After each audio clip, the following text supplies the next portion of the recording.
Okay, सबै साथीहरूलाई नमस्कार।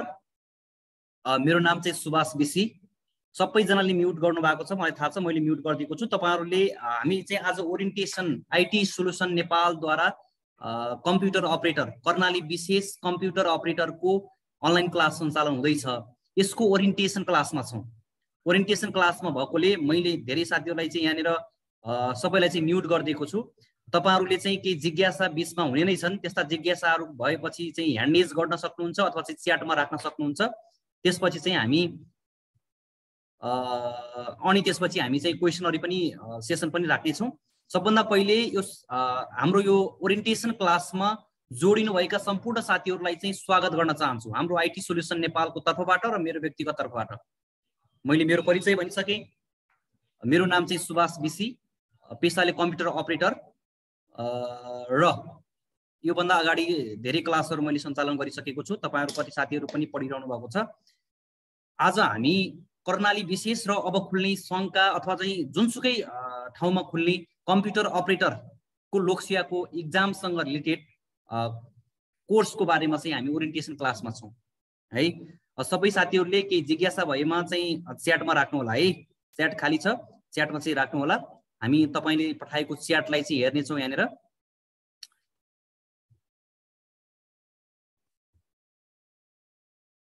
अब सबभन्दा पहिले चाहिँ हामीले चाहिँ यो कर्णाली विशेष भनेको छ। तपाईहरु सबैलाई थाहा छ। तपाईहरुलाई चाहिँ कर्णालीमा अस्ति भर्खर मात्रै चाहिँ भ्याकेन्सी खोलेको छ कम्प्युटर अपरेटरको, जसमा चाहिँ 15 जना कोटा खोलेको छ। अब यसमा अरु प्रदेश भन्दा चाहिँ अथवा संघको भन्दा यसमा चाहिँ अलिकति फरक सिलेबस छ। त्यो सिलेबस चाहिँ हामी आज ओरिएन्टेसन गर्दै छौं, ओरिएन्टेसन क्लासमा सहभागी भएका छौं हैन।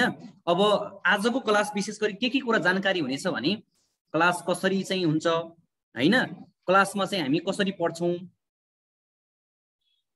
क्लासमा कसरी पढ्छौं, त्यसपछि नोटहरु भिडियोहरु कसरी अवेलेबल हुन्छ, कस्तो खालको चाहिँ क्लास लिने भन्ने कुरा चाहिँ सबै कुरा चाहिँ आज समेटिने छ। तपाईहरुका जति पनि जिज्ञासाहरु छन् त्यो चाहिँ हामी समेट्ने छौं है। त्यसकारणले यो क्लासको अन्तिमसम्म धैर्य गरेर चाहिँ बस्दिनु होला। हामी चाहिँ यसको विषयमा चाहिँ केही छलफल गर्ने छौं। फर्दर प्रोसेसको लागि अथवा चाहिँ क्लास पछि चाहिँ जिज्ञासाको लागि हाम्रो फोन नम्बरहरु पनि छ। फोन नम्बर गरेर सिधै मसँग चाहिँ कुराकानी गर्न सक्नुहुन्छ। सबभन्दा पहिला धेरै कम्प्युटर अपरेटर यहाँ त अहिले सबैजना लगभग 125-30 जना साथीहरु हुनुहुन्छ हैन। उहाँहरुको मध्ये धेरैका जिज्ञासाहरु छन्, अनेक किसिमका जिज्ञासाहरु छन्। हामी आजको यो क्लासमा ओरिएन्टेसन क्लास भएकोले त्यस्ता जिज्ञासाहरुलाई चाहिँ समाधान गर्ने उपायतिर लाग्छौं। अब केही प्रश्नहरु चाहिँ मैले यहाँ देखाएको छु तपाईहरुलाई स्लाइडमा। अब यो प्रश्नहरु बाहेक तपाईहरुका क्वेशनहरु पनि छन् भने हामी चाहिँ त्यसको चाहिँ जवाफ दिने छौं। यसमा चाहिँ यो क्वेशनहरु बीचमा चाहिँ धेरै दोहोरिने चाहिँ क्वेशनहरु हुन् है यिनीहरु। अब प्रश्नहरु हामी सुरु गर्नुभन्दा अगाडि यहाँ यो चाहिँ जुममा चाहिँ जोडिनु भएका साथीहरु मध्ये कोही चाहिँ भर्खर सुरु गर्दै गर्नुभएका साथीहरु हुनुहुन्छ, कोही चाहिँ अगाडि चाहिँ एक्जाम दिइसक्नु भएका र अब चाहिँ राम्रो तयारी चाहिँ नाम निस्किने गरी पढ्ने तरिकाले चाहिँ जोडिनु भएका साथीहरु हुनुहुन्छ। सबै साथीहरुलाई चाहिँ तपाईहरुका जिज्ञासाहरु चाहिँ मेटाउने गरी हाम्रो आजको यो ओरिएन्टेसन क्लास चाहिँ हुनेछ। तपाईहरुका चाहिँ कोही साथीहरु छुट्नु भएको छ भने अझै पनि यो लिंक चाहिँ शेयर गरिदिनु होला। उहाँहरु पनि जोडिन सक्नुहुन्छ र केही जानकारी चाहिँ लिन सक्नुहुन्छ है।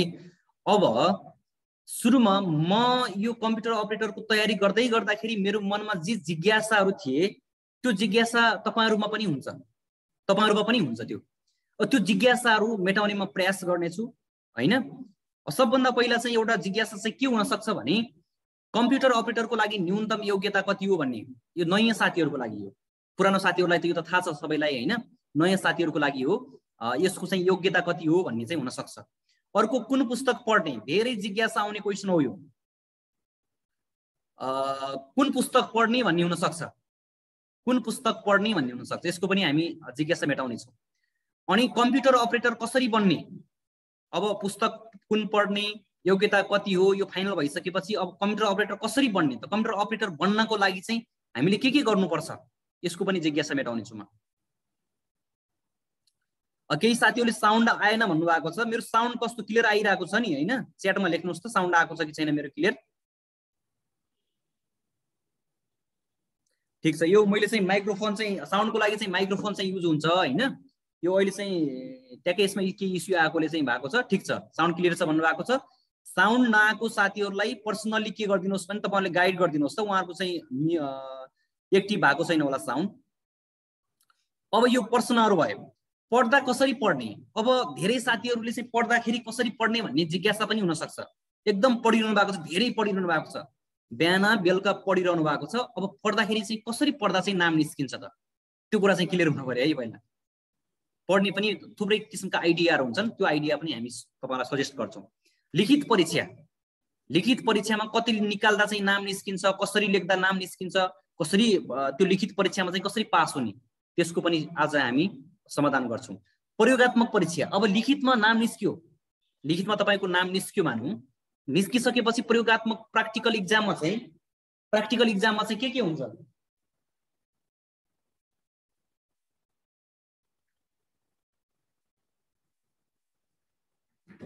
प्र्याक्टिकल इक्जाममा चाहिँ कसरी चाहिँ हामी तयारी गर्ने, के हुन्छ भन्ने कुरा चाहिँ हुन्छ। अनि सङ्घ प्रदेश स्थानीय तहको पाठ्यक्रम तपाईँले देख्नु भएको छ। सङ्घको पाठ्यक्रममा चाहिँ अब्जेक्टिभ मात्रै थियो, एमसिक्यू मात्रै थियो हैन। अनि अहिले भर्खर कर्णाली प्रदेशमा चाहिँ अलि व्यापक मात्रामा चाहिँ भ्याकेन्सी गरेको छ। यो प्रदेशमा चाहिँ अब अलिकति सिलेबस चेन्ज भएको छ, मोडालिटी। अब तपाईँले के बुझ्न पर्यो भने सिलेबसको सन्दर्भमा हामी सङ्घको पढ्ने जति पनि कोर्स छ सिलेबस सबै पढ्छौँ,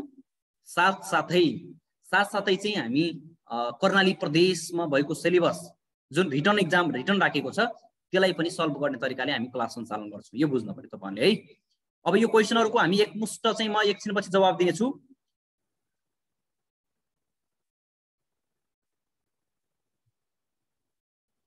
साउन्ड अड्की आइरहेछ भन्नुभएको छ।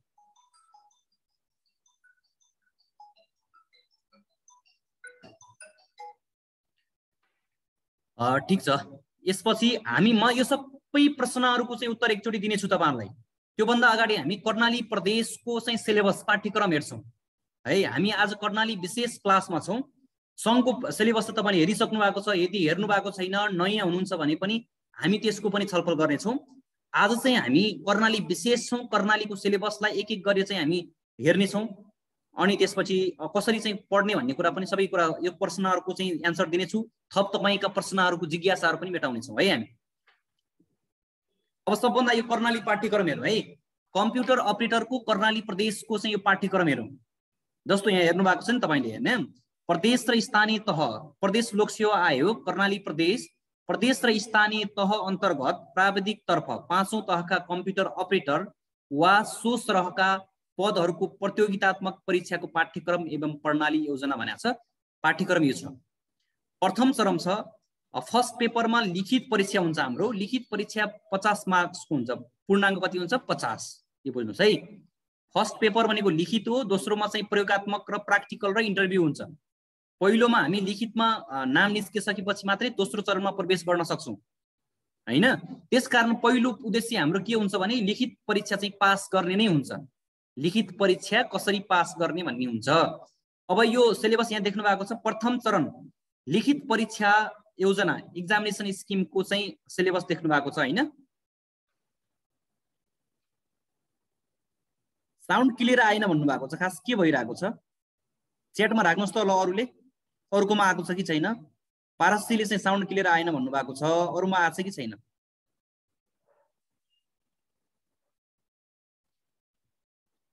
क्लियर छ भन्नुभएको छ। त्यहाँ चाहिँ नेटको प्रब्लम होला है।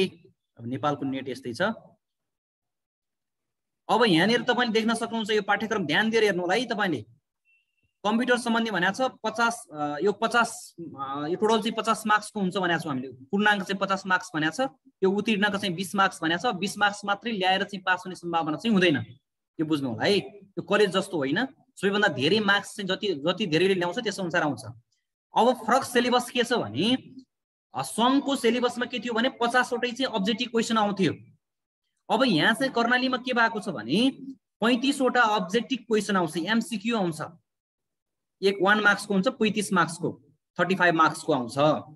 अनि अर्को के छ भने 3 प्रश्न, 3 वटा प्रश्न 5 मार्क्सको आउँछ।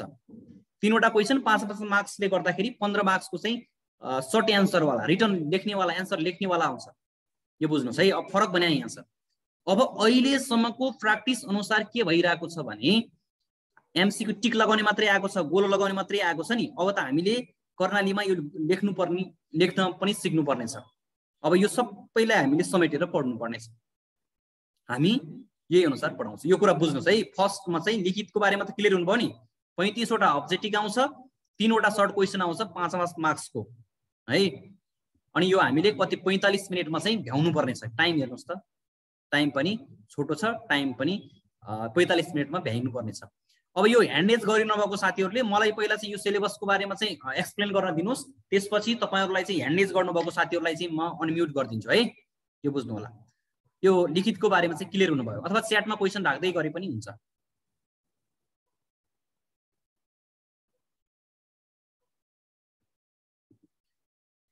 अनि द्वितीय चरणमा चाहिँ हाम्रो प्रयोगात्मक र अथवा चाहिँ इन्टरभ्यू छ। प्रयोगात्मक प्र्याक्टिकल र अन्तर्वार्ता इन्टरभ्यू छ। अब तपाईलाई मैले अघि के भनिसकेको छु भने लिखित रिटन एक्जाममा पास भएपछि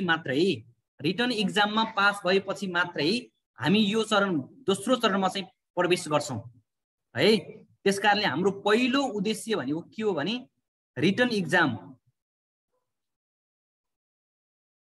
एक्जाममा चाहिँ पास गर्ने लक्ष्य हुन्छ। रिटनमा पास गरिसकेपछि मात्रै दोस्रो चरणमा प्रवेश गर्छौं। यसमा चाहिँ 50 मार्क्सको हुन्छ, प्र्याक्टिकल पनि है 45 मिनटमा हुन्छ र इन्टरभ्यू चाहिँ 20 मार्क्सको हुन्छ, मौखिक हुन्छ। यो बुझ्नु होला है। अब यो त क्लियर भयो। यो त हामी दोस्रो चरणमा छौं।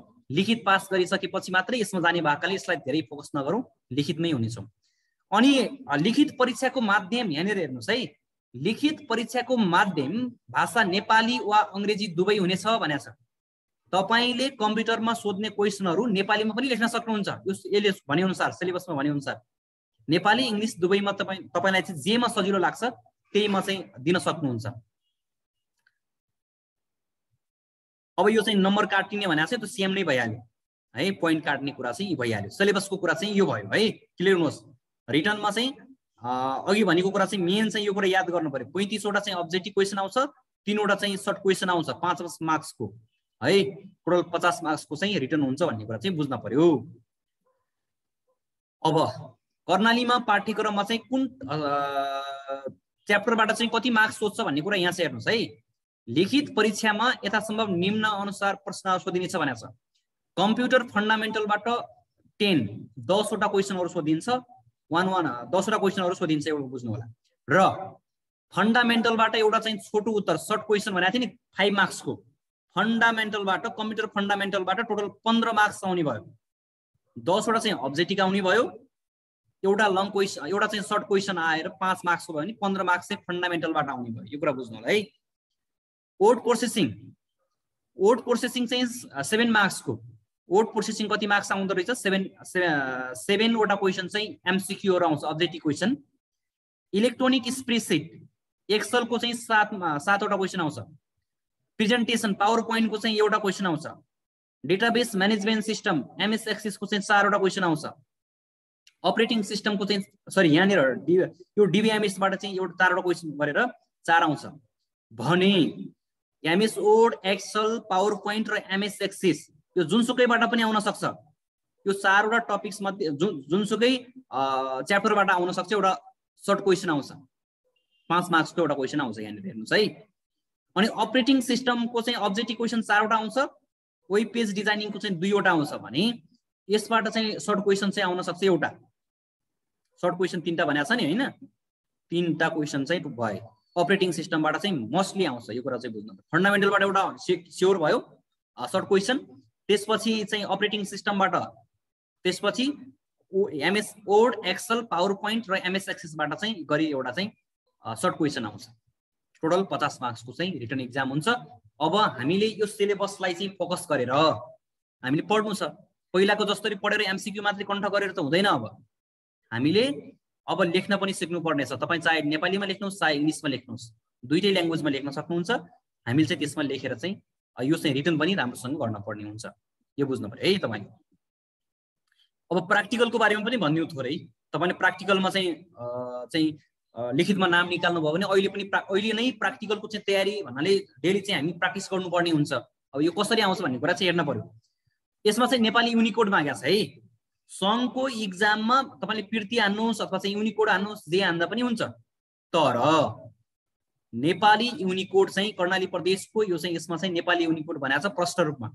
तपाईले फेरि युनिकोड नसिकेर लिखितमा नाम निस्क्यो तर चाहिँ युनिकोड सिक्नु भएन भने फेरि गाह्रो पर्न सक्छ युनिकोडमा टाइप गर्न सिक्ने। यसमा चाहिँ 15 मार्क्सको चाहिँ क्वेसन आउँछ यहाँबाट 10 मिनेटमा चाहिँ सल्भ गरिसक्नु पर्ने छ है। युनिकोड ट्रेडिसनल अर रोमनाइज भन्नु भएको छ, दुईटै हुन्छ, आफूलाई चाहिँ जुन सजिलो लाग्छ त्यही हान्ने। पिर्तीसँग मिल्ने भनेको ट्रेडिसनल हुन्छ है। पिर्ती तपाईले हानिरहनु भएको छ भने म तपाईलाई के सजेस्ट गर्छु भने पिर्ती फन्टसँग चाहिँ मिल्ने युनिकोड भनेको चाहिँ ट्रेडिसनल युनिकोड छ। इंग्लिश टाइपिङ चाहिँ 5 मार्क्सको आउँछ, अनि अपरेटिङ सिस्टमबाट चाहिँ 4 मार्क्सको, वर्ड प्रोसेसिङबाट 7 मार्क्सको, एक्सेलबाट 8 मार्क्सको, एमएस एक्सेसबाट 5 मार्क्सको, प्रेजेन्टेसनबाट 3 मार्क्सको, त्यसपछि प्रेजेन्टेसन पावर पोइन्टबाट 3 मार्क्सको, इमेल इन्टरनेट 3 मार्क्सको। यसलाई चाहिँ यदि 30 मिनेट, अनि टाइपिङ नेपाली टाइपिङ चाहिँ युनिकोडबाट टाइपिङ चाहिँ 10 मिनेट, इंग्लिश टाइपिङ चाहिँ 5 मिनेट, टोटल चाहिँ 45 मिनेटमा हामीले भ्याउनु पर्ने हुन्छ।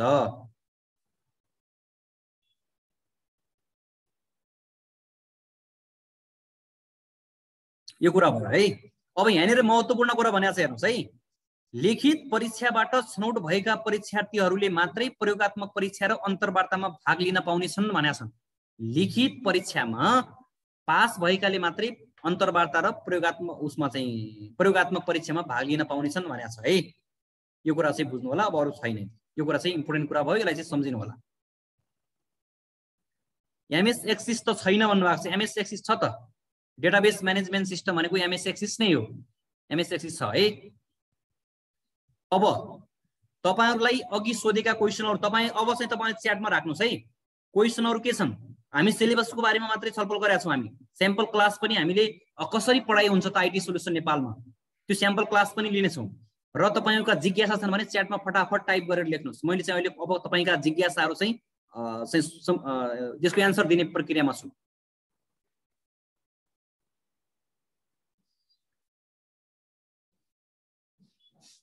साउन्ड आएको छैन भन्नु भएको छ, यो साउन्ड नआएकोलाई चाहिँ अलिकति गाइड गरिदिनुस् त केही साथीहरुले। इन्डिभिजुअल गाइड गरिदिनुस् त केही साथीहरुले अलिकति उहाँलाई चाहिँ मेसेज गरिदिएर। वेब पेज भनेको एचटीएमएल हो है। यहाँनिर देख्नु तपाईले हेर्नु होला, यहाँनिर सिलेबसमा छ नि, यहाँनिर वेब पेज डिजाइनिङ 2 मार्क्सको भनेको छ। यो भने एचटीएमएल, वेब पेज डिजाइनिङ भनेकै एचटीएमएल। बुकको बारेमा म भन्दिन्छु, नआत्तिनुस् है। क्वेशनहरु के छ सबै राख्नुस् अब च्याटमा है। तपाईहरुले क्वेशनहरु स्पेशल क्वेशनहरु छ भने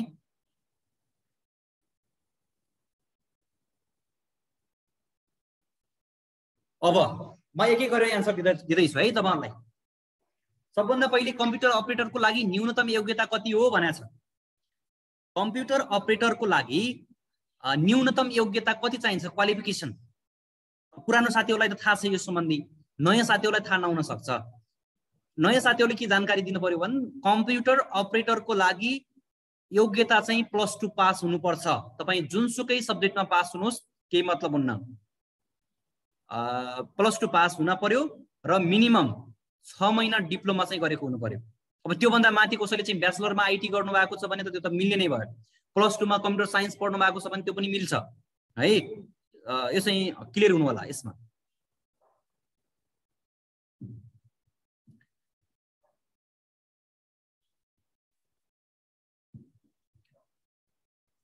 यो विषयमा क्लियर हुनु, 1 नम्बर पोइन्ट चाहिँ क्लियर भयो है सबैलाई। पछि हामी रेकर्डेड भिडियो पनि प्रोभाइड गरिदिन्छु। कोही चाहिँ बत्ती आउने जाने भएको हुन्छ नेपालको सिस्टममा, अब त्यो भयो भने चाहिँ पछि हेर्न पनि सक्नुहुन्छ है। अनि कुन पुस्तक पढ्ने भनेको छ। अब यसलाई चाहिँ धेरै साथीहरुले चाहिँ ध्यान दिएर सुन्नु होला है, कुन पुस्तक पढ्ने भन्ने क्वेशनलाई। एउटा क्वेशन दोहोऱ्याइरहनु भएको छ, ट्रेडिसनल र रोमनाइजमा कुन फास्ट हुन्छ भन्नु भएको छ। ट्रेडिसनल र रोमनाइजमा कुन फास्ट होइन, तपाईलाई कुन सजिलो लाग्छ भन्ने हो के।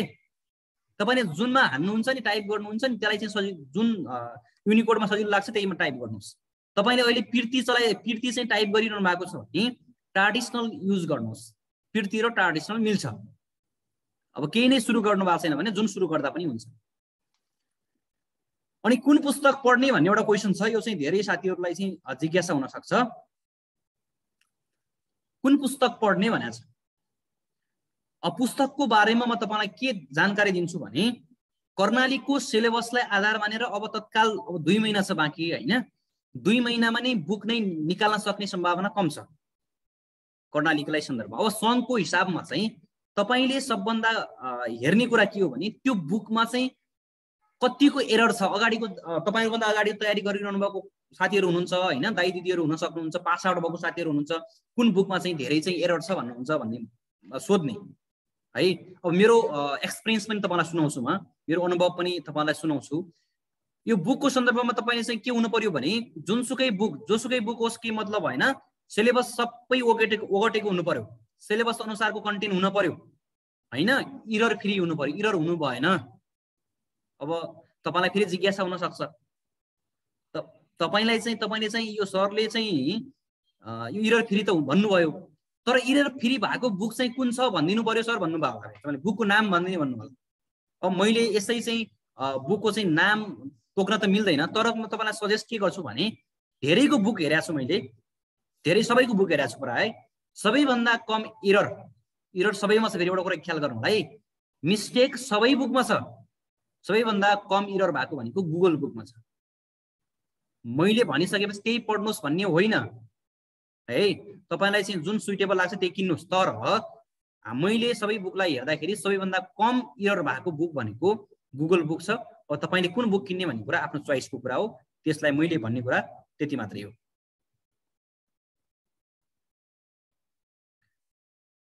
कम्प्युटर अपरेटर कसरी बन्ने भन्ने छ।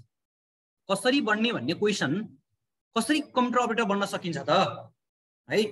त्यसको लागि हामी लोकसेवाको क्लास पढिरहँदाखेरि 1 वर्षमै नाम निस्केन भने आत्तिने होइन। तपाईहरुले देखिरहनु भएको छ अहिले धमाधम चाहिँ प्रदेशहरुले विज्ञापन खोलिरहेका छन्। भर्खर त 3-4वटा प्रदेशले विज्ञापन गर्यो। अब 7वटै प्रदेशमा यो विज्ञापन खोल्ने हो र अब सङ्घमा पनि वर्षैपछि खोलिरहेको हुन्छ। अब हामीले एकचोटी एक्जाम दिँदै फर्स्ट टाइम एक्जाम दिँदा नाम निस्केन भनेर छोड्ने होइन। कन्टिन्युटी हुनु पर्यो, निरन्तरता दिन पर्यो यसलाई है, निरन्तरता हुन पर्यो। तपाईले निरन्तर रूपमा चाहिँ पढाइलाई अगाडि बढाउनु भयो भने अवश्य चाहिँ त्यसमा चाहिँ सक्सेस हुनुहुन्छ। पढ्दा कसरी पढ्ने भन्नुभएको छ नयाँ साथीहरूलाई विशेष गरी। मेरो एकजना साथी हुनुहुन्थ्यो, उहाँले चाहिँ के गर्नुहुन्थ्यो भने जस्तै बुक किन्नु भएको थियो उहाँले एमसीक्यू वाला, अनि त्यो बुकमा थ्योरी नपढ्ने। फेरि उहाँले थ्योरी चाहिँ कण्ठ गर्न झ्याउ लाग्छ सर, यही क्वेसन कण्ठ गर्छु भन्ने उहाँले है। म तपाईलाई अनुभव सुनाउँदैछु। अनि उहाँले चाहिँ सिधै के गर्ने भने एन्सर कीमा चाहिँ जस्तै अप्सन हुन्छ हैन, 4वटा अप्सन हुन्छ भने ए बी सी डी छ भने गोलो लगाउने, सिधा गोलो लगाउने के। अनि बुकभरि चाहिँ त्यसरी भर्नु भएको। अनि मैले देखेँ एकचोटि यो के गर्नु भएको भने हैन, यो चाहिँ एन्सर चाहिँ टिक लगाएको भने तपाईहरुले के गर्न पर्यो भने झुक्केर पनि अगाडि क्वेसनको अप्सनमा चाहिँ टिक लगाउने होइन है। यो बुझ्नुस्। यदि टिक लगाउनु भएको छ, तपाईले पढिरहनु भएको छ, टिक लगाउनु भएको छ भने अर्को बुक किन्नुस्।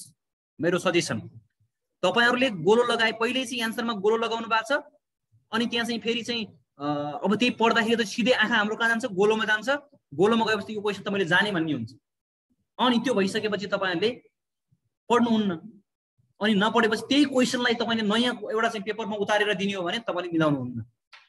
तपाईले पढ्दा कसरी पढ्ने भने जस्तै क्वेसन नम्बर 1 छ, क्वेसन नम्बर 1 छ भने यहाँनिर यसको अप्सन हुन्छ ए बी सी डी छ भने यसको यहाँ क्वेसन हेर्ने, एन्सर पढ्दाखेरि चाहिँ अब एन्सर की त पछाडी छ नि त, पछाडी फर्काएर हेर्ने। त्यो गोलो लगाएर यही चाहिँ गोलो लगाउने काम चाहिँ बन्द गर्ने। यदि चाहिँ साथीहरुले चाहिँ गोलो लगाउनु भएको छ भने त्यसलाई चाहिँ नयाँ बुक किन्नुस्। तपाईहरु गोलो लगाएको छ भने त्यसरी चाहिँ सक्सेस हुनु हुँदैन, ग्यारेन्टी हो यो। तपाईले ध्यान दिनु भएको छ नि त। तपाईले केही साथीहरुले अगाडि एक्जाम दिइसक्नु भएको साथीले हिजो भर्खर पढेको क्वेसन त कन्फ्युज हुन्छ, एकछिन क्लियर कन्फिडेन्ट लेभल हाई भइसक्यो, कण्ठ गरिसके भन्ने भएको छ, तर एकछिन पछि चाहिँ नयाँ पेपरमा उतारेर दिँदा चाहिँ कन्फ्युज हुन्छ फेरि भने तपाईले गोलो लगाएको चाहिँ त्यो एकदम त्यो चाहिँ काम नगर्नुस् है। त्यसलाई चाहिँ गोलो लगाउनु भएको छ भने त्यसलाई चाहिँ नयाँ बुक किन्नुस्, त्यो बुक पढ्न छोड्नुस्। एउटा सजेसन त्यो हो। अर्को लिखित परीक्षामा चाहिँ कसरी गर्ने। अब लिखित परीक्षाको कुरा छ, हामीले अघि भनिसक्यौं लिखित परीक्षामा पास नभएसम्म हामी त प्र्याक्टिकल इक्जाम दिन पाउँदैनौँ नि त। पहिलो उद्देश्य त हाम्रो के हो, लिखितमा नाम निकाल्ने हो। तपाईँ सबैको चाहिँ उद्देश्य के छ भने फर्स्ट पेपरमा नाम निकाल्ने, लिखितमा पास हुने। कसरी नाम निकाल्ने त? अब मैले पढ्ने तरिका पनि अघि भने नि, मेरो साथीको कथा पनि सुनाएँ तपाईँहरूलाई। एमसिक्यू मात्रै कण्ठ गर्ने, गोलो लगाउने, त्यो गर्ने होइन। सबभन्दा पहिले हामीले थ्योरीमा क्लियर हुन पर्यो। थ्योरी क्लियर हुनु पर्यो। मैले फोकस गर्ने भनेको त्यहाँ हो।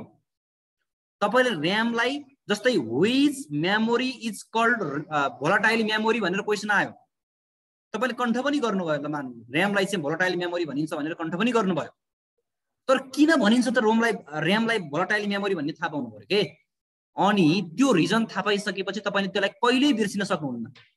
र्यामलाई किन भोलाटाइल मेमोरी भनिन्छ भन्ने कुरा थाहा पाइसकेपछि त्यो क्वेशन कहिल्यै पनि बिर्सिनुहुन्न, त्यसलाई कण्ठ गर्न पनि पर्दैन। त्यो त अटोमेटिकली सेट हुन्छ कि माइन्डमा, अनि पढ्न यसै सजिलो हुन्छ। अगाडि थ्योरी तपाईले क्लियर हुनुभयो भने एमसिक्यूमा बल्ल जानुभयो भने कोही 100 वटा क्वेशन पढ्दाखेरि 80 वटा क्वेशन जानेको आउँछ, अनि जोस आउँछ, जाँगर लाग्छ। त्यसपछि कन्फिडेन्ट लेभल पनि हाई हुन्छ। ओहो मैले त यति मिलाएँ, अब चाहिँ भोलि चाहिँ 90 वटा मिलाउनु पर्छ भन्ने हुन्छ। अनि तपाईँ 50 वटा क्वेशन पढ्नुहुन्छ थ्योरी नपढेर, एमसिक्यू मात्रै कण्ठ गर्न लाग्नुभयो भने 20 वटा पनि मिलाउनुहुन्न। अनि नमिलाएपछि होपलेस हुनुहुन्छ। एक दिनमा 50 वटा मात्रै क्वेशन पढ्यो, अनि निन्द्रा लाग्ने, अल्छी लाग्ने हुन्छ, पढ्न मन नलाग्ने हुन्छ। त्यसको लागि पढ्ने मन लगाउनको लागि सबभन्दा पहिले थ्योरीमा क्लियर हुन पर्यो। थ्योरीमा क्लियर हुन पर्यो। चाहे तपाईँ इङ्ग्लिसमा थ्योरी इङ्ग्लिस क्याच गर्नुहोस्, चाहे त्यो नेपालीमा बुझ्नुहोस्, जसरी भए पनि र्यामलाई भोलाटाइल मेमोरी भन्नको कारण के हो भन्ने कुरा थाहा हुनु पर्यो के। चाहे त्यो नेपालीमा याद होस् चाहे इङ्ग्लिसमा याद होस्, हैन। अब र्यामलाई भोलाटाइल मेमोरी भन्नको कारण चाहिँ, र्यामलाई चाहिँ भोलाटाइल मेमोरी भन्नको कारण अब मान्छेले के कण्ठ मात्रै गरे आउनु। अब हाम्रो कम्प्युटर जति बेला अफ हुन्छ, स्विच अफ हुने बित्तिकै, पावर अफ हुने बित्तिकै र्यामको डाटा चाहिँ इरेज हुने भएकाले, डिलिट हुने भएकाले चाहिँ र्यामलाई चाहिँ भोलाटाइल मेमोरी भनिन्छ भन्ने कुरा थाहा पाइसकेपछि त त्यसपछि र्यामको यस्तो क्वेसन आएपछि त कन्फ्युज हुँदैन हो। पढ्ने कुरामा थ्योरी चाहिँ अगाडि चाहिँ कन्सेप्ट क्लियर हुन पर्यो। सरलाई भन्नु पर्यो तपाईले जहाँ पढ्नुहुन्छ। मैले अहिले ओरिएन्टेसन क्लास दिइरहेको छु, अहिले लगभग यति धेरै साथीहरू जोडिनु भएको छ। मैसँग पढ्नुपर्छ म भन्ने मान्यता राख्दिनँ।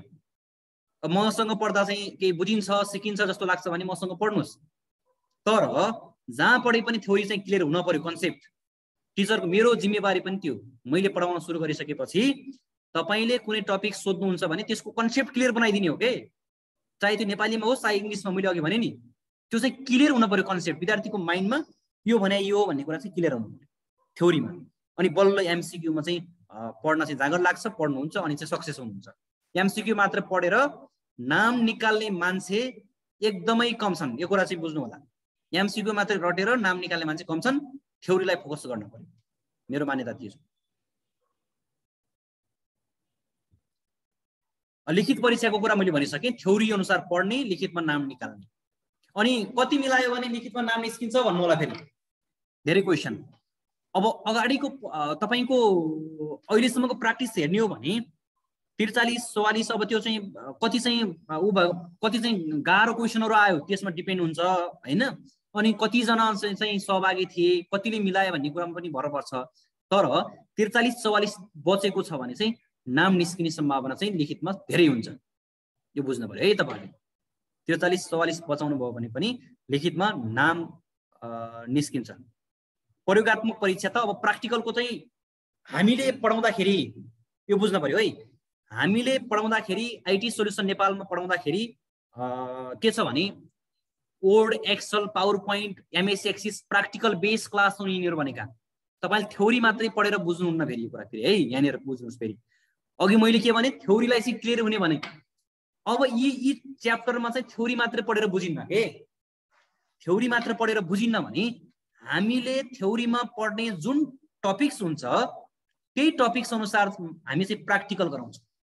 म प्र्याक्टिकल गरेर देखाउँछु यहाँ तपाईहरुलाई, त्यही अनुसार तपाईले भिडियो हेरेर गर्ने हो। त्यसपछि कन्फ्युज भएपछि फेरि मसँग चाहिँ कोर्डिनेसन गर्ने हो। अनि के हुन्छ त एमएस वर्ड, एक्सेल, पावर पोइन्टमा चाहिँ कण्ठ गर्नु पर्दैन, धेरै प्र्याक्टिकली गर्नुभयो भने पढ्ने तरिका है। अनि त्यो प्र्याक्टिकल बेस क्लासमा चाहिँ कण्ठ गरेर हुन्न नि त। तपाईले जस्तै एक्सेलको बारेमा तपाईले गोल सिकको बारेमा पढ्दै हुनुहुन्छ, त्यो गोल सिकको बारेमा कण्ठ गर्न लाग्नुभयो भने त एकचोटि अहिले कण्ठ गर्नुहुन्छ, बेलुका बिर्सिनुहुन्छ। अनि cell reference, absolute cell reference, अनि यो कहिल्यै नछुट्ने क्वेसन हो, यो फिक्स क्वेसन भन्ने पनि भयो एक्सेलमा। Absolute cell reference, mix cell reference, relative cell reference, योबाट एउटा क्वेसन आएकै हुन्छ, तपाईले हेर्नुभयो भने अगाडिको उसमा पनि। अब यो त कण्ठ गरेर भएन नि, तपाईले प्र्याक्टिकली गर्नुभयो भने यसलाई त कण्ठै गर्नै परेन, कहाँको माइन्डमा त हामीले दिमागमा टच राख्नै परेन। प्र्याक्टिकल गर्नुभयो भने त अटोमेटिकली सेट हुन्छ। प्र्याक्टिकललाई चाहिँ जोड दिने, प्र्याक्टिकललाई जोड दिनुभयो भने आउँदो प्र्याक्टिकल इक्जाम पनि राम्रो हुन्छ र अनि लिखित परीक्षामा पनि हामीले चाहिँ सजिलैसँग माइन्डमा बोझ नभएर नै पास गर्न सक्छौँ।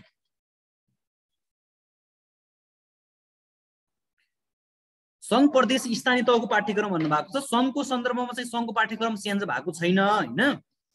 सङ्घको चाहिँ त्यही 50 वटा अब्जेक्टिभ मात्रै आउँछ, एमसीक्यू मात्रै आउँछ, त्यसमै हुन्छ। तर प्रदेशमा चाहिँ अहिले कर्णाली प्रदेश विशेष क्लासमा छौँ हामी। कर्णाली प्रदेशको चाहिँ अघि मैले सिलेबस भनिसकेको छु हैन। अरू प्रदेशमा पनि अब 4 वटा प्रदेशमा सायद खुल्यो, भ्याकेन्सी खुल्यो, अरू प्रदेशमा इक्जाम पनि भइसक्यो, 3-4 वटामा चाहिँ भइसक्यो। अब अझै चाहिँ लगभग 3-4 वटामा चाहिँ प्रदेशमा चाहिँ बाँकी छ है। अब त्यो अनुसार चाहिँ तयारी गर्न पर्यो। अब तपाईहरुको मनमा लागेका जिज्ञासाहरु च्याटमा लेख्नुस्, अब म एक एक गरेर जवाब दिन्छु।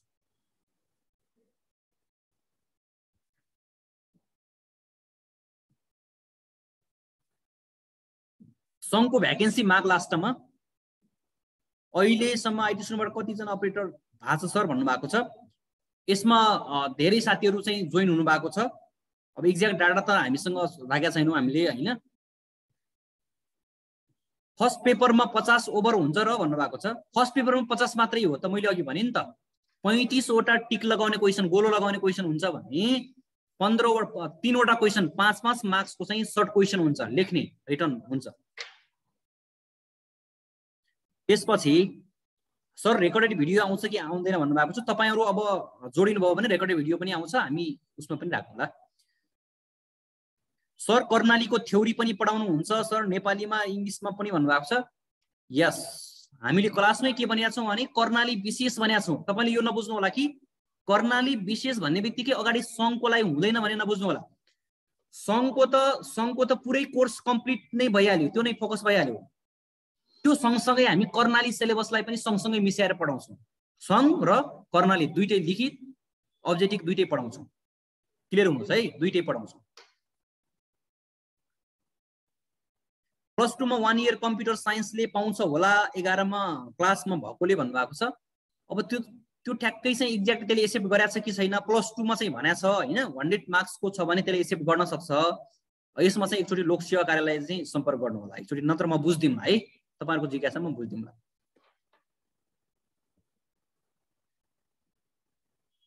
सुदूरपश्चिम प्रदेशमा कहिले खुल्छ भन्नुभएको छ। अब खुल्छ, छिटै खुल्छ। सर एक्जाममा क्वेशन इंग्लिश नेपाली दुवैमा आउँछ भन्नुभएको छ, इंग्लिशमा आउँछ। सर सङ्घको रिजल्ट कहिले आउँछ भन्नुभएको छ। अस्ति दिएको असोज 20 गतेको एक्जामको कुरा गर्नुभएको होला, मार्चको महिना आउँछ exam result. Total course fee कति हो भन्नुभएको छ। फीको सन्दर्भमा हामी लास्टमा भन्छौँ 4000 छ।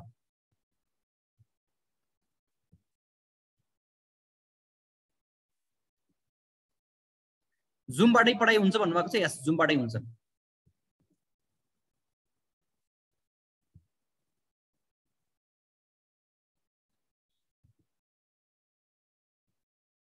स्यालेरी कति हुन्छ भन्नुभएको। अब एउटा पनि भन्दियो है तपाईलाई जिज्ञासा, कम्प्युटर अपरेटर तयारी गरिरहनुभएका कोही नयाँ साथीहरु हुनुहुन्छ भने नयाँ साथीहरुलाई चाहिँ के जिज्ञासा होला भने यो कुन पोस्ट हो, कुन लेभलको पोस्ट हो भन्नु याद होला। यसको तलब कति हुन्छ, बढुवा हुन्छ कि हुँदैन भन्ने क्वेशन होला, जिज्ञासा।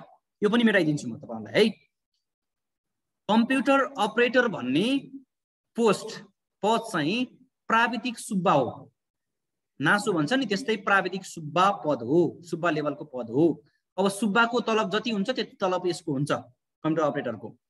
अब बढुवाको सन्दर्भमा बढुवा भइसकेपछि बढुवा हुन्छ, यसको पनि बढुवा हुन्छ, हुनु पनि भएको छ अगाडिको साथीहरु। बढुवा हुन्छ र बढुवा भयो भने प्रशासनको अधिकृत पदमा चाहिँ बढुवा हुन्छ। प्रशासनको अधिकृत पदमा चाहिँ बढुवा हुन्छ है। क्लियर हुनुहोस्। सर मर्निङमा क्लास हुन्छ कि इभिनिङमा भन्नुभएको छ, दुईटै टाइम हुन्छ अहिले। सङ्घमा अब नखुल्ने कुरा सुनिन्छ सर, खास कुरा खुल्छ, 100% खुल्छ। टीको कुरामा 4000 भनेको छु है। ब्याचलर रनिङ इन आइटी ले पाउँछ कि नै भन्नुभएको छ। अब ब्याचलर रनिङले चाहिँ के हुन्छ भने तपाईको यो चाहिँ कम्प्लिट भएको छैन नि त ब्याचलर, त्यसकारणले तपाईले चाहिँ त्यो चाहिँ त्यो डकुमेन्ट चाहिँ अप्लाई गर्न पाउनुहुन्न, +2 सम्मको डकुमेन्ट अप्लाई गर्नुपर्छ।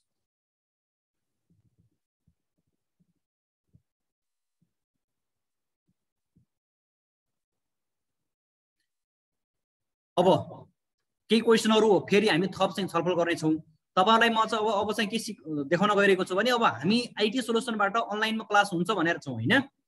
अनलाइनमा क्लास हुँदाखेरि कुन मोड्युलमा क्लास हुन्छ, कसरी क्लास हुन्छ, त्यो कुरामा जानकारी दिन गएको छु। एउटा स्याम्पल क्लास पनि तपाईहरुलाई गराएर देखाउँछु म है।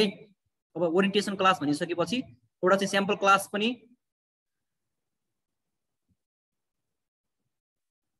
दिँदैछु म। अब हाम्रो आइटी सोलुसन नेपालमा चाहिँ कुन मेथडबाट कसरी चाहिँ जुमबाट पढाइ हुन्छ भन्ने कुरा चाहिँ देखाउन गइरहेको छु म।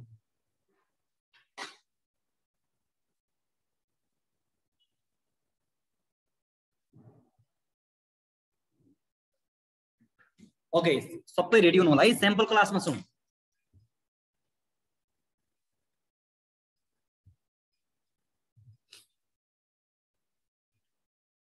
हामी के गर्छौं भने तपाईले अब आज धेरैजना साथीहरु जोडिनु भएको छ ओरिएन्टेसन क्लासमा। ओरिएन्टेसन क्लासबाट पेमेन्ट गर्नुभएको, अब पेमेन्ट गर्नुभएको साथीहरुको चाहिँ एउटा ग्रुप बनाउँछौं हामी, मेसेन्जर ग्रुप बनाउँछौं, प्राइभेट ग्रुप।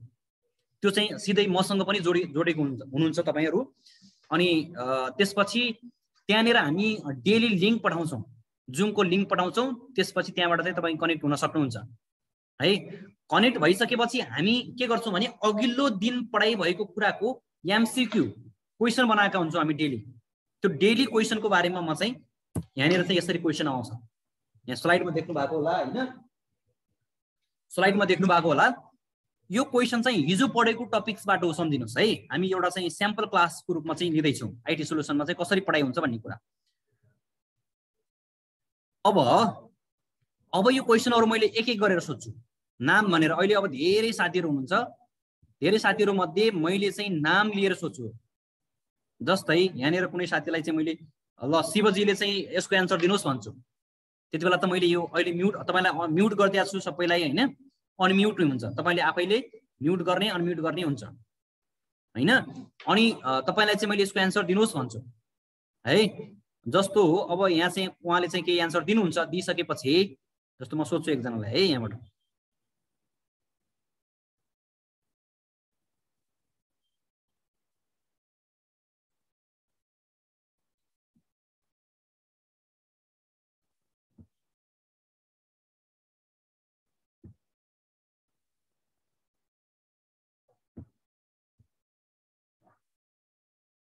जस्तो उहाँले एन्सर दिनुभयो भने अनि अरु साथीहरुले चाहिँ च्याटमा एन्सर दिनुहुन्छ हैन। जस्तो क्वेशन नम्बर 1 मा के भनेछ भने microprocessor as switching device, microprocessor as switching device are for which generation computer. Microprocessor हामीले हिजो पढेको टपिक सम्झिनुस् है, एकचोटी मान्नुस्। जेनेरेसन भन्ने टपिक्स पढाइ रहेछ हिजोको क्लासमा। त्यहाँ चाहिँ फर्स्ट जेनेरेसनको मेन कम्पोनेन्ट भनेको भ्याकुम ट्युब, सेकेन्ड जेनेरेसनको ट्रान्जिस्टर, थर्ड को आईसी, फोर्थ को माइक्रो प्रोसेसर, फिफ्थ को बायो चिप्स अथवा चाहिँ अर्गानिक चिप्स भन्ने हामीले माइन्डमा सेट्स हामीले हिजो थ्योरी क्लास पढ्यौं हामी। अब क्वेशन आइदियो माइक्रो प्रोसेसर चाहिँ कुन जेनेरेसन अन्तर्गत पर्छ भनेर आइदियो। अप्सनमा के छ, first generation, second generation, third generation, fourth generation भनेको छ। अब तपाईहरुले च्याटमा चाहिँ एन्सर दिनुहुन्छ यसको है। च्याटमा एन्सर दिइसकेपछि अब यसको एन्सर माइक्रो प्रोसेसर भन्ने बित्तिकै फोर्थ जेनेरेसन हो, अप्सन डी यसरी हुन्छ है। Question number 2 cheap component of first generation computer was भनेको छ। यो फर्स्ट जेनेरेसनको चिप कम्पोनेन्ट चाहिँ कुन हो भनेको छ, ट्रान्जिस्टर हो कि भ्याकुम ट्युब हो कि इन्टिग्रेटेड सर्किट हो कि नन अफ द एबभ भनेको छ।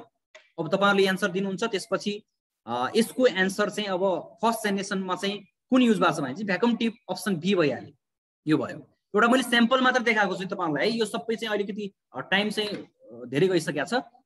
म चाहिँ स्याम्पल मात्र देखाउँदैछु। यसरी चाहिँ क्वेसनमा हामी चाहिँ छलफल गर्छौँ। यतिवटा क्वेसन लगभग यतिवटा क्वेसन चाहिँ हामी बनाउँछौँ डेली हैन। अनि यसमा छलफल गर्छौँ हामी, छलफल गर्ने। अब त्यसपछि यो सँगसँगै हामी के पनि गर्छौँ भने कर्णाली विशेष क्लासमा भएकोले स्याम्पल क्वेसन सब्जेक्टिभ क्वेसन पनि राख्छौँ। स्याम्पल सब्जेक्टिभ क्वेसन पनि राख्छौँ। अब्जेक्टिभ क्वेसन त मैले देखाएँ अघि हैन। अब स्याम्पल सब्जेक्टिभ क्वेसनमा जस्तै what is computer, explain the main feature of computer. Computer भनेको के हो, यसका मुख्य विशेषताहरूलाई चाहिँ व्याख्या गर्नुहोस् भनेर क्वेसन सोध्यो। 5 मार्क्सको आउन सक्छ यस्तो क्वेसन। यो बुझ्नु पर्यो है। हु इज फादर अफ कम्प्युटर, कसलाई फादर अफ कम्प्युटर भनेर चाहिँ कसलाई चिनिन्छ भनेर सोध्यो। वाइ, किन? हामी सबैलाई थाहा छ भने चार्ल्स ब्याबेजलाई त फादर अफ कम्प्युटर भनिन्छ, तर के कारणले फादर अफ कम्प्युटर चाहिँ चार्ल्स ब्याबेजलाई भनिन्छ भन्ने कुरा चाहिँ सोध्न सक्छ। यस्ता खालका क्वेसनहरू। What is computer generation, generation भनेको के हो भन्ने आयो। List out the main feature of second generation computer, second generation कम्प्युटरका चाहिँ मुख्य फिचरहरू चाहिँ लिस्ट गर्नुहोस् भनेको छ, लिस्ट आउट गर्नुहोस् भनेको छ। 5 मार्क्समा आउने क्वेसन हो यिनीहरू है। यो मोडल क्वेसन मात्र राखिरहेको छु मैले। हामी यसरी चाहिँ डेली चाहिँ हिजो पढेको क्लासको चाहिँ यहाँ चाहिँ क्वेसन राख्छौँ भन्ने मात्रै हो, मैले देखाएको मात्रै हो। हामी छलफल त गर्छौँ नि पछाडि हैन। अनि अर्को क्वेसन छ what are the difference between analog and digital computer. अब क्लासिफिकेसन अफ कम्प्युटर भन्ने च्याप्टरमा एनालग र डिजिटल कम्प्युटरको डिफरेन्स के छ त्यो चाहिँ क्वेसन आयो। 5 मार्क्सको क्वेसन आउन सक्ने क्वेसन हुन्। हामी यसरी टपिक्स वाइज एमसीक्यूमा पनि छलफल गर्दै जान्छौँ र सब्जेक्टिभ क्वेसनमा पनि छलफल गर्दै जान्छौँ। यसले गर्दा के हुन्छ भने सङ्घको इक्जाम पनि तयारी भयो, सङ्घको इक्जाम पनि प्रिपरेसन हुन्छ, त्यस्तै गरी सब्जेक्टिभ क्वेसनको पनि तयारी हुन्छ कर्णालीलाई। क्लियर हुनुहोस् है। रेकर्डेड भिडियो पनि अभाइलेबल हुन्छ है। अब त्यो भइसकेपछि अब नयाँ टपिक्समा हामी आज गर्नुभयो। यो टपिक्समा आजको टपिक्स यो भयो भन्ने भयो यसमा। क्लासिफिकेसन अफ कम्प्युटर, कम्प्युटरको वर्गीकरण, कम्प्युटरको टाइप्स, कम्प्युटरको प्रकार भन्छ। यो टपिक्स पढ्दैछौँ, तपाईँले सम्झिनुहोस् अहिले है। क्लासिफिकेसन अफ कम्प्युटर भन्ने टपिक्स पढ्दैछौँ हामीले अहिले। There are several types of computers is following consideration. विभिन्न प्रकारका कम्प्युटरका टाइप्सहरू रहेका छन्। नम्बर 1 मा based on working principle, function or basic types.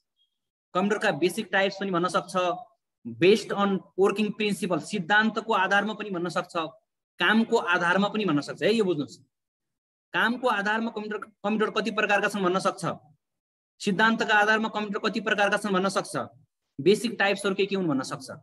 त्यस्तो अवस्थामा बेस्ड अन वर्किङ प्रिन्सिपल अथवा चाहिँ फङ्सनको आधारमा कम्प्युटरहरू 3 टाइप्सका छन्।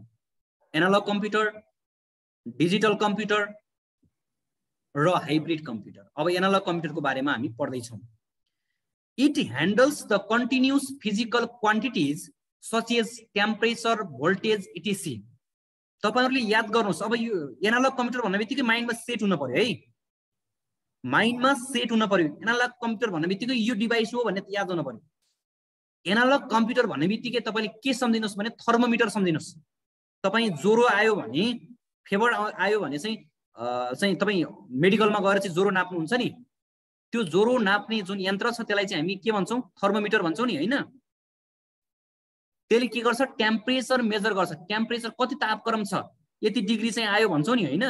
हो, त्यो भनेको एनालग कम्प्युटर हो, एनालग डिभाइस हो। यो बुझ्नु है।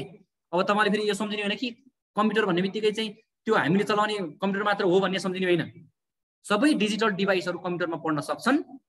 थर्मोमिटर भनेको पनि एउटा चाहिँ एनालग कम्प्युटर हो।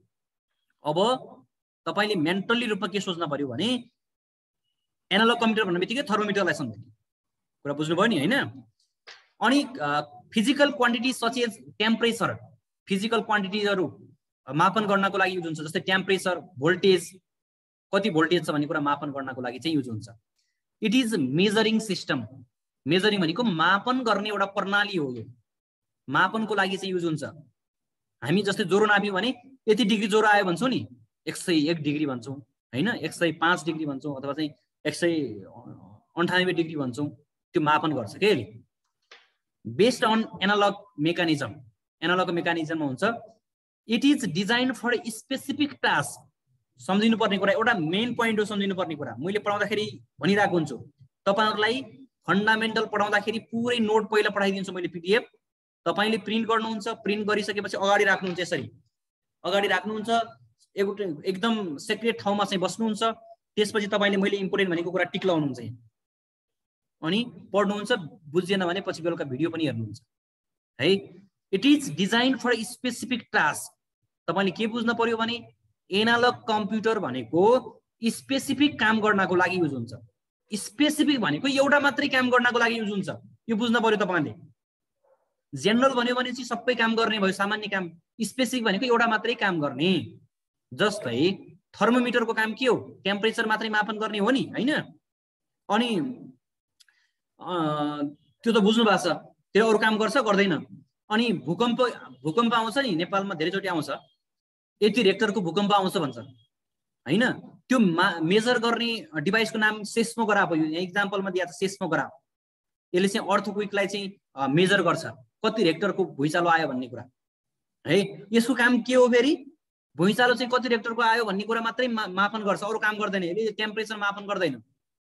हो, स्पेसिफिक भनेको त्यही हो, एउटा मात्रै काम गर्न सक्छन् यिनीहरूले, यी डिभाइसहरूले। It has limited memory space. थोरै मेमोरी हुन्छ यसमा। डिजिटल कम्प्युटरको जस्तै धेरै स्पेस हुँदैन, थोरै मेमोरी स्पेस हुन्छ। इक्जाम्पल्समा चाहिँ सेस्मोग्राफ, थर्मोमिटरहरू एनालग कम्प्युटरका इक्जाम्पल हुन्।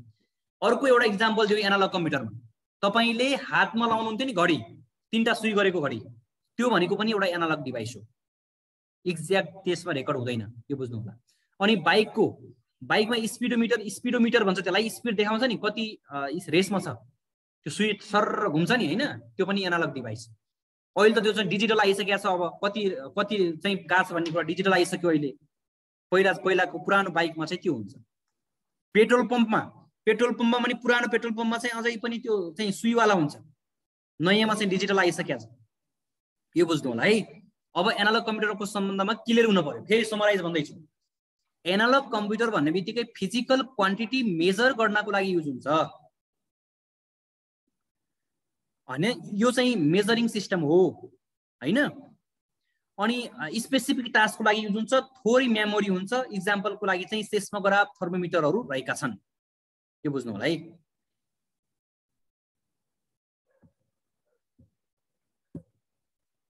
अब रह्यो डिजिटल कम्प्युटर। मैले अघि भनेको छु नि तपाईलाई, सम्झिने, माइन्डमा सेट हुन पर्यो के एनालग कम्प्युटर भन्ने बित्तिकै। एनालग कम्प्युटर भन्ने बित्तिकै थर्मोमिटर सम्झिने, सम्झिनु भएको छ नि, हैन? अब क्लियर हुन्छ एनालग कम्प्युटरमा। फेरि चाहिँ जोरहरू नाप्नको लागि मेजरिङ सिस्टम भनेको मापन हो नि, हैन? क्लियर भयो। अब डिजिटल कम्प्युटर पढ्दैछौँ हामी।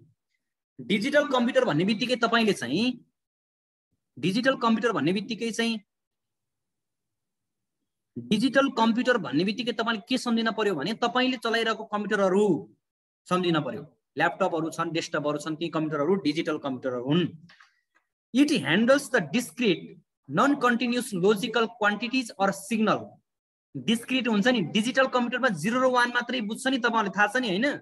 कम्प्युटरले बुझ्ने ल्याङ्ग्वेज भनेको मेसिन लेभल ल्याङ्ग्वेज हो। मेसिन लेभल ल्याङ्ग्वेज भनेको 0 र 1 बाइनरी कोड मात्रै, त्यसकारण यसलाई चाहिँ डिस्क्रिट भन्छ कि कहिले 0 हुन्छ कहिले 1 हुन्छ। It is counting system. Most important point यो टिप्न पर्यो। एनालग कम्प्युटर भनेको मेजरिङ सिस्टम हो भने डिजिटल कम्प्युटर भनेको काउन्टिङ सिस्टम हो। यो गणना गर्नको लागि, उतापट्टिको मापन गर्नको लागि युज हुन्थ्यो भने यो गणना गर्नको लागि युज हुन्छ। These computers are used for business and general application. अघि हामीले भनिसक्यौ नि, हैन? एनालग कम्प्युटर भनेको स्पेसिफिक कम्प्युटर हो, तर डिजिटल कम्प्युटर भनेको जेनरल कम्प्युटर हो। यसले सबै कामहरू गर्न सक्छ, धेरै ठाउँमा युज हुन्छ, स्पेशली बिजनेस सेक्टरमा अथवा जेनरल कामको लागि चाहिँ युज हुन्छ। All information is represented using the digits 0 and 1. मैले अघि भनिसके, कम्प्युटरले बुझ्ने ल्याङ्ग्वेज भनेको बाइनरी ल्याङ्ग्वेज 0 र 1 मात्रै हो। यसको बारेमा पनि पछाडि छुट्टै टपिक्स नै छ, हामी पढ्छौँ, हैन? प्रोग्रामिङ ल्याङ्ग्वेजको बारेमा। यो 0 र 1 मात्रै यसले बुझ्छ, के 0 बुझ्छ कि 1 बुझ्छ कम्प्युटरले बुझ्ने भने। Digital signal represent particular state that is 0 and 1. 0 भनेको लो, अफ, फल्स भन्न सकिन्छ। 1 भनेको चाहिँ ट्रु, हाई, त्यसपछि अन भनेर बुझ्न सकिन्छ। For example digital watch. Digital watch भने थाहा छ नि तपाईँलाई एउटा पुरानो भाषा भनिदिउँ, चिमचिमे घडी भन्थ्यो नि पहिला होइन। अब हामीलाई त हाँसो लाग्छ अहिले पनि त्यो चिमचिमे घडी भन्दा सुन्दा। हामी केटाकेटी हुने बेला चाहिँ चिमचिमे घडी भन्थ्यौँ नि होइन। ट्याक्क ट्याक्क यति बजेर जस्तै 12 देखाउने अनि 12:23 लेखिदिने, 12:23 गएको छ भने 12:23। त्यो भनेको डिजिटल कम्प्युटर हो। डिजिटल वेटिङ मेसिन, तरकारी पसलमा अहिले जानुभयो भने त्यहाँ पनि चाहिँ डिजिटल ट्याक्क ट्याक्क देखिन्छ, कति केजीको भयो भनेर देखिन्छ नि होइन। त्यो चाहिँ डिजिटल मेसिन भयो।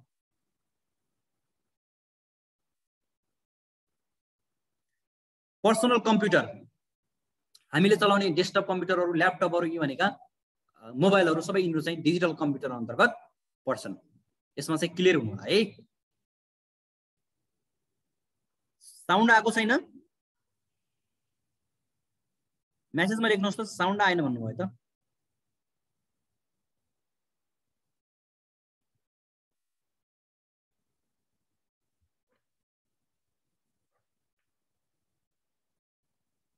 ओके, आएको छ, उहाँको चाहिँ होला।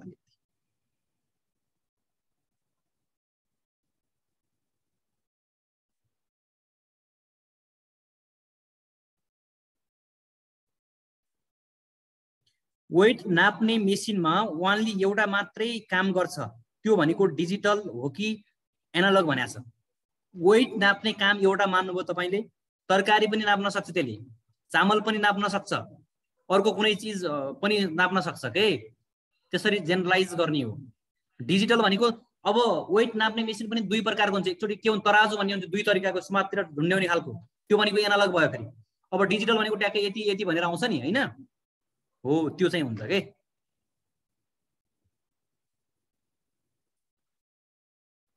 डिजिटल भन्ने बित्तिकै डिजिटल वाच, मैले अघि घडीको इक्जाम्पल दिएँ। त्यसपछि बाइकमा पनि अहिले बाइक चलाउनुहुन्छ धेरैले, कति स्पिड गएको छ, 80 को स्पिड, 80 90 कति दिन्छ होइन, 60 40 भनेर आउँछ नि, ट्याक्क ट्याक्क घट्दै बढ्दै, त्यो पनि डिजिटल कम्प्युटर नै भयो। अनि अहिले पेट्रोल पम्पमा पेट्रोल हाल्न जान्छ, त्यहाँ पनि चाहिँ ट्याक्क चाहिँ मूल्य हाल्ने बित्तिकै सर चाहिँ आउँछ त्यो होइन, त्यो पनि भयो।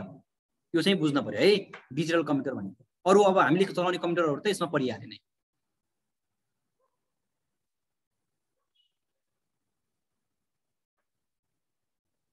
स्क्रिन सेयर भएको छ त, क्वेसन स्क्रिन सेयर गर्न मिल्दैन र भन्नुभएको छ। स्क्रिन सेयर गरिरहेको छु मैले। काशीराम कडेलजीले चाहिँ स्क्रिन सेयर गर्न मिल्छ कि मिल्दैन भन्नुभएको छ, गरिरहेको छु त।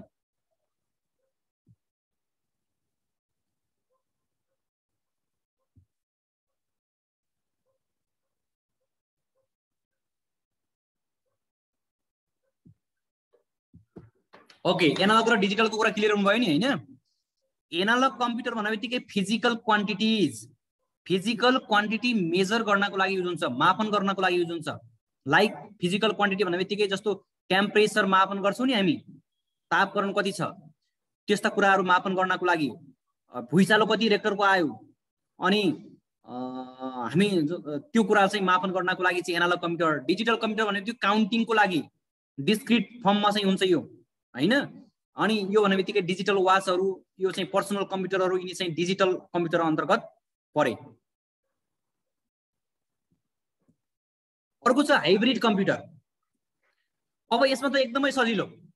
हाइब्रिड डिजिटल भन्ने बित्तिकै सम्झिनु भयो नि तपाईँले, एनालग भन्ने बित्तिकै थर्मोमिटर सम्झिनु भयो, डिजिटल भन्ने बित्तिकै के सम्झिनु भयो, कम्प्युटर आफूले चलाउने कम्प्युटर अथवा चाहिँ हातको घडी सम्झिनु भयो। त्यसपछि हाइब्रिड कम्प्युटर भन्ने बित्तिकै के सम्झिनुहोस् भने एनालग कम्प्युटरले पनि गर्ने, डिजिटल कम्प्युटरले पनि गर्ने, दुईटै काम गर्न सक्ने कम्प्युटरलाई हाइब्रिड कम्प्युटर भनिन्छ। अघि एकजना साथीले सोधिरहनु भएको छ, मैले हेरिरहेको छु, एक्सरे मेसिन चाहिँ केमा पर्छ भन्नुभएको छ। एक्सरे मेसिन चाहिँ हाइब्रिडमा पर्छ है। This computers are combination of both digital and analogue computer. एनालगले गर्ने काम पनि गर्छ, डिजिटलले गर्ने काम पनि गर्छ भने त्यो कम्प्युटरलाई चाहिँ हाइब्रिड कम्प्युटर भन्छ। It is use for hospital, jet प्लेन्सहरूमा चाहिँ युज हुन्छ है यो कम्प्युटर। क्लियर हुनुहोस्।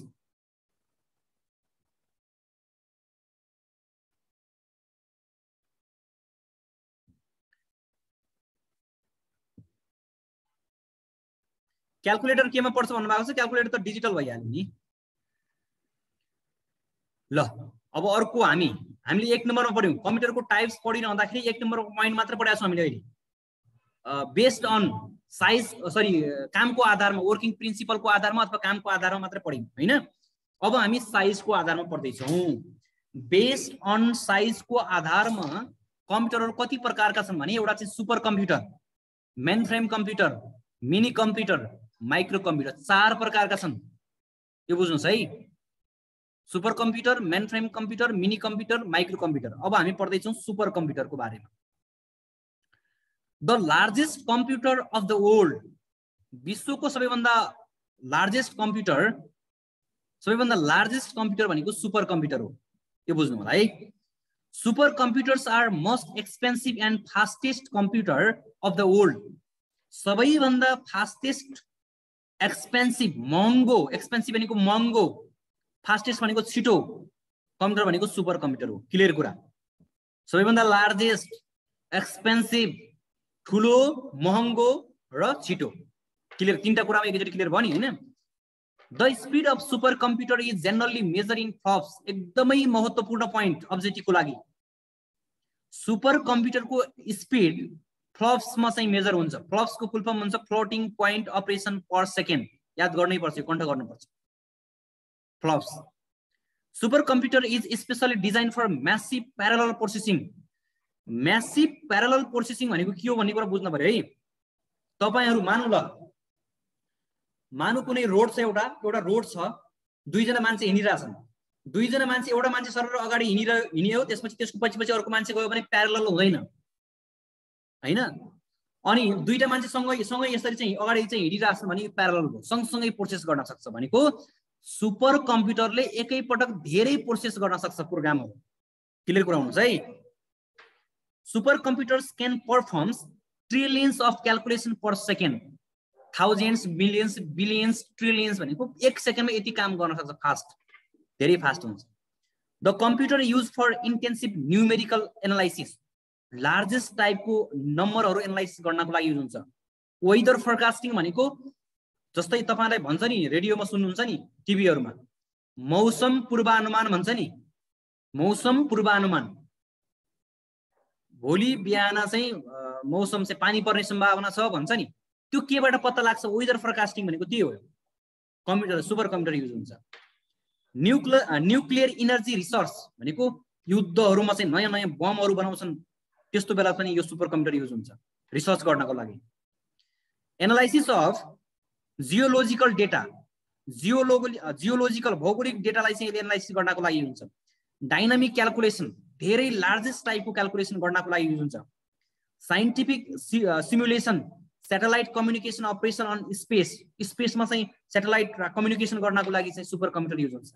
अब सम एक्जाम्पलमा चाहिँ Cray XMP14, Cray 1, NEC 500, IBM Blue Gene 80 are the example of super computer. यो भनेका सुपर कम्प्युटरका एक्जाम्पलहरु हुन्। साउन्ड नै आएन भन्नुभएको छ ग्यालेक्सी M21 ले। तपाईको त्यसलाई चाहिँ अरु गाइड गरिदिनुहोस् त अर्को साथीहरुले उहाँलाई।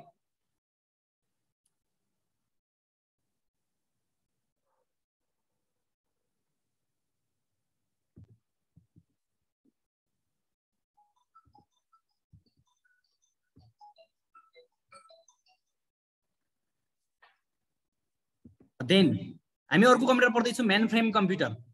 मेन फ्रेम कम्प्युटरको बारेमा पढ्न गएका छौँ। Mainframe computers are huge and very large computer.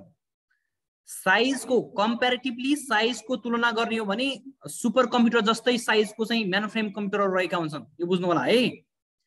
The operate at a very high speed, have very large storage capacity and can handle the workload of many users.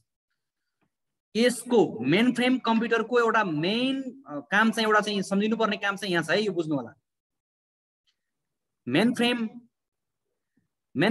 कम्प्युटरको main एउटा चाहिँ फाइदा चाहिँ के छ भने यो चाहिँ एकै पटकमा चाहिँ 1000 जना मान्छेले चाहिँ चलाउन सकिन्छ यो कम्प्युटर। यो बुझ्नु होला है। एकै पटकमा 1000 जना मान्छेले चाहिँ चलाउन मिल्छ। यहाँनिर भनेको छ नि मेनी युजर्स भनेको छ। युजर भनेको कम्प्युटर चलाउने मान्छे। एकै पटकमा यति जना मान्छेले चाहिँ फास्टली काम गर्न सक्छ भनेको छ। यसमा चाहिँ यो चाहिँ मेन फ्रेम कम्प्युटर अर्गनाइजेसन, बैंकहरु, कम्पनीहरुले चाहिँ युज गर्छ। अब यो टाइम एकदमै लगभग खर्किरहेछ। 1 घण्टाको टाइम हो। मैले चाहिँ आज सर यसरी पढाइ हुन्छ भन्ने कुरा मात्रै देखाएँ है तपाईहरुलाई। मेन फ्रेम कम्प्युटरमा डम टर्मिनल, इन्टेलिजेन्ट टर्मिनल, स्मार्ट टर्मिनलहरु छन्।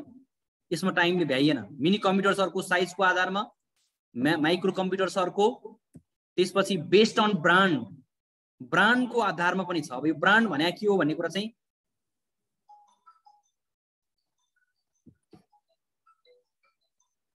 ब्रान्डको आधारमा चाहिँ आइबीएम पीसी, आइबीएम कम्प्याटिबल र एप्पल मेसिन्टोस। यसको पछाडि हामी क्लासमा चाहिँ पढ्ने छौं डिटेलली है, नातिनु होला। यो सबै डिटेल पढ्छु। हामी चाहिँ नोट चाहिँ दुईटै सब्जेक्टिभ अब्जेक्टिभ हुने गरेर दिन्छौं हामी क्वेशनहरु सहित।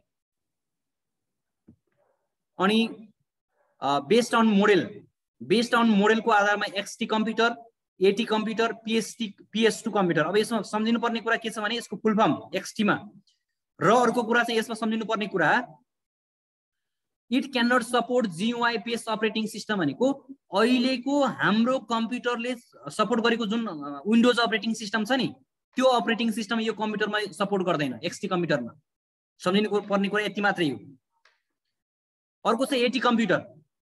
एटी कम्प्युटरले यो GUI हाम्रो windows operating system, graphical user operating system भएको अपरेटिङ सिस्टम चाहिँ यसले सपोर्ट गर्छ। यो बुझ्नु पर्ला है। यसको बारेमा हामी डिटेलली पछि पढ्छौं, नातिनु होला हैन। क्लास जोइन भइसकेपछि त हामी नर्मली जान्छौं। आज अलिकति ढिला भएर टाइम भगोल साथीहरु छोडिदै हुन्छ, त्यसकारण मैले छोटो बनाएको छु यसलाई। PS2 भनेको चाहिँ ब्याट्री भएको कम्प्युटर यहाँ भनेको छ नि, रिचार्जेबल ब्याट्री भएको भनेको छ। ल्यापटप कम्प्युटरहरु चाहिँ PS2 कम्प्युटरहरु, यो बुझ्नु होला है। बेसमा सरसर्ती मात्रै भने मैले। अब हामी लास्टतिर आउँदै छौं, नातिनु होला एकछिन। अब यो कसरी पढ्ने के गर्ने भन्ने कुरा सबै कुरा यहाँ हुन्छ है। आईटी सोलुसन नेपालमा नै किन पढ्ने भन्ने छ। किन पढ्ने त हामीसँग किन पढ्ने, अरूसँग पढिने भयो त हैन। अब किन पढ्ने भन्ने कुरा म तपाईलाई भन्छु। मैले अघि भने पढ्ने कुरा तपाईलाई सरसर्ती देखाएँ। डेली चाहिँ हामीले अघिल्लो दिन पढेको कुरा चाहिँ MCQ मा चाहिँ छलफल गर्छौं। अब त्यो सँगसँगै सब्जेक्टिभ क्वेशन पनि एड हुन्छ।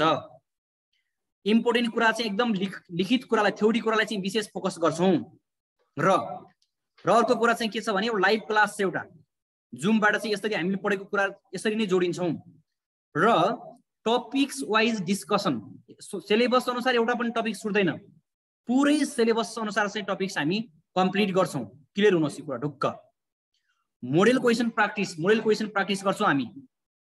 Idea to improve your practical चाहिँ सुध्रिएन भने अब कसरी सुधार्ने त त्यो पनि हामी चाहिँ आइडिया दिन्छौं। Weekly exam and give valuable feedback भनेको चाहिँ प्रत्येक शनिबार एक्जाम हुन्छ। Recorded video and PDF note, यो क्लास भइसकेपछि हामीले यो भिडियो चाहिँ रेकर्ड गरेका हुन्छौं हैन। रेकर्ड गरेको कुरालाई चाहिँ हामी नोट चाहिँ तपाईलाई रेकर्ड गरेको भिडियो र PDF नोट चाहिँ एभ्री डे प्रत्येक दिन चाहिँ मेल गरिदिन्छौं क्लास भएपछि।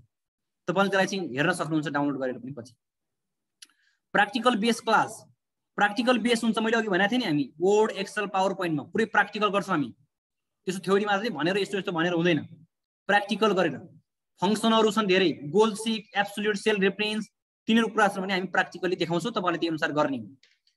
अनि फीको कुरामा चाहिँ यसको चाहिँ कोर्स कम्प्लिट 4000 छ। कोर्स ड्युरेसन चाहिँ कोर्स कम्प्लिट हुन्छ लगभग हामी कर्णाली एक्जाम हुँदासम्म चाहिँ हामी पढ्छौं। यो बुझ्नु पर्यो, त्यो भन्दा अगाडि चाहिँ भ्याइन्छ कोर्स। अब अर्को कोही साथीहरु हुनुहुन्छ, धेरै साथीहरु हुनुहुन्छ, सर म चाहिँ के एक्जाम पनि दिन भ्याउँदिन हैन, त्यसपछि क्लास पनि रेगुलर हुन पाउँदिन, नेटको समस्या छ भनेपछि तपाईको पनि अप्सन छ रेकर्डेड क्लास लिने। त्यसमा तपाईले PDF नोट पाउनुहुन्छ, रेकर्डेड भिडियो पाउनुहुन्छ है। सबै यही क्लासको चाहिँ भिडियो पाउनुहुन्छ, PDF नोट पाउनुहुन्छ, त्यो हुन्छ। र अर्को कुरा चाहिँ लाइभ क्लासमा हाम्रो मैले अघि भनिसकेको छु प्राइभेट च्याट ग्रुप छ हाम्रो, त्यहाँ ग्रुपमा जोड्छौं हामी। सबै नोटिस त्यही आउँछ, सिधै मसँग जोडिन सक्नुहुन्छ। तपाईलाई कुनै इन्डिभिजुअली ग्रुपमा चाहिँ सोध्न झ्याउ लाग्न सक्छ, लाज लाग्न सक्छ, त्यो कुराहरु पनि मसँग सिधै चाहिँ पर्सनली चाहिँ सोध्न सक्नुहुन्छ। त्यो कुरा चाहिँ मैले पर्सनली गाइड गर्छु। यो बुझ्नु होला है। यसमा केही योसँग सम्बन्धित केही क्वेशनहरु छ भने राख्न सक्नुहुन्छ। टाइम कति बजी भन्नु भएको छ? 6 बजे, बेलुका 6 बजेदेखि 7 बजेसम्म हो। आज अलिकति ढिला भएको छ, क्लास ढिलोसम्म गएको छ। ओरिएन्टेसन क्लास भएकोले लामो गएको हो, अलि ढिलो गएको छ। चाहिँ बेलुका 6 बजेदेखि 7 बजेसम्म, तलमाथि पनि हुन सक्छ 10-15 मिनेट कहिलेकाहीँ कन्टेन्ट हेरेर हुन्छ, यसमा हुन्छ। अब मेरो सन्दर्भमा यहाँ धेरै सोध्नु भएको छ, हेर्नुस् है। अब मेरो परिचय, फुल परिचय मागिरहनु भएको थियो, मैले च्याटमा हेरिरहेको थिएँ, मैले च्याट अब एकैचोटि लास्टमा दिउँला भनेर हो। सँगसँगै केही क्वेसनहरु छ भने राख्नु होला है। अरु शनिबार पनि क्लास हुन्छ भन्नुभएको छ। शनिबार एक्जाम हुन्छ, प्रत्येक शनिबार एक्जाम हुन्छ। अनि यो चाहिँ बेलुका 6 बजे टाइम। अनि क्लास पैसा कसरी तिर्ने भन्नुहुन्छ भने यो चाहिँ ई-सेवा अथवा चाहिँ बैंक हाम्रो आईटी सोलुसनको पेजमा चाहिँ मेसेज गर्न पनि सक्नुहुन्छ, क्लास पनि गर्न सक्नुहुन्छ, त्यसरी गर्न सक्नुहुन्छ। अब मेरो नाम चाहिँ भनिसके मैले, कम्प्युटर अपरेटर हो म। अब एक्सपिरियन्सको हिसाबले चाहिँ 5 इयर्स एबो +2 कम्प्युटर सब्जेक्ट टिचिङ, 5 वर्ष चाहिँ +2 मा चाहिँ कम्प्युटर टिचिङ गरियो हैन। अब प्राइभेट सेक्टरबाट चाहिँ अलिकति गभर्नमेन्ट सेक्टरतिर लागौं भनेर चाहिँ यतातिर आइयो। अनि 2 इयर्स एबो चाहिँ Lok Sewa computer operator teaching, Lok Sewa चाहिँ पढाइयो हैन। अनि क्वालिफिकेसनको कुरा गर्ने हो भने बीआईसीटी कम्प्लिट भएर एमआईसीटी रनिङ, अहिले रनिङ छु अहिले हैन। आईटी को स्टुडेन्ट नै हो म। अब इमेल एड्रेस केही जिज्ञासाहरु छन्, अब तपाईले टिप्नुस् है, यो सबै स्क्रिनशटहरु गरेर राख्नुस् तपाईले जोडिनु भएको छ भने। क्लास लिने अरु केही कन्फ्युज छ तपाईले फोन नै गरेर मसँग सिधै कुराकानी गरेर बुझ्ने हो, सबै कुरा छ भने नम्बर यहाँ छ, सबै इमेल एड्रेस पनि छ, फोन नम्बर पनि छ, टिपेर राख्नुस्। यो चाहिँ कल गर्नु होला तपाई क्लास लिने। ईसियाको नम्बर कति हो भन्नु भएको छ, ईसियाको नम्बर यही हो। अब पेमेन्ट कसरी गर्ने भन्ने होला, तपाईहरुले हाम्रो चाहिँ बैंक अकाउन्ट अथवा चाहिँ ईसियामा पैसा पेमेन्ट गर्नुहुन्छ।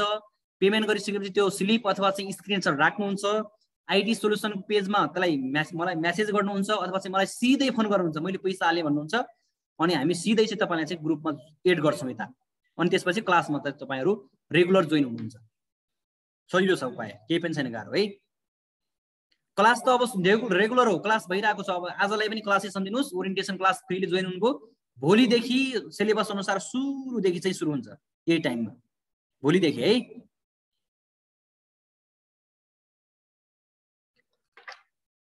नम्बरको कुरा चाहिँ अब पर्सनली केही कुरा राख्ने भएपछि मैले नम्बर राखिदिएको छु, इस्यु आईडी पनि यही हो, सिधै पेमेन्ट गरेर गर्दा पनि हुन्छ, गर्दा पनि हुन्छ।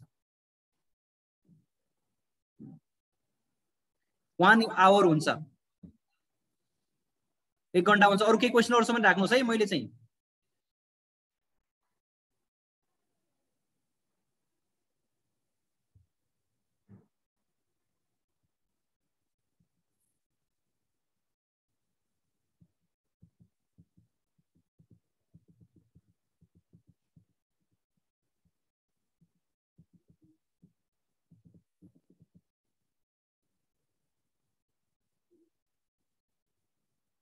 अजित कुमार यादवजीले के भन्नु खोज्नु भयो, यो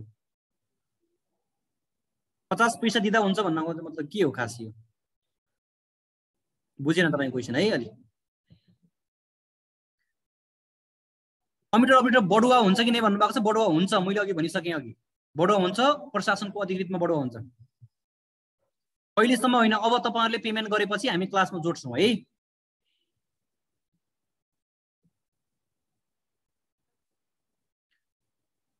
जहिले पेमेन्ट गर्नुहुन्छ क्लासमा जोड्छौं हामी। डेमो क्लास यही नै हुन्छ है।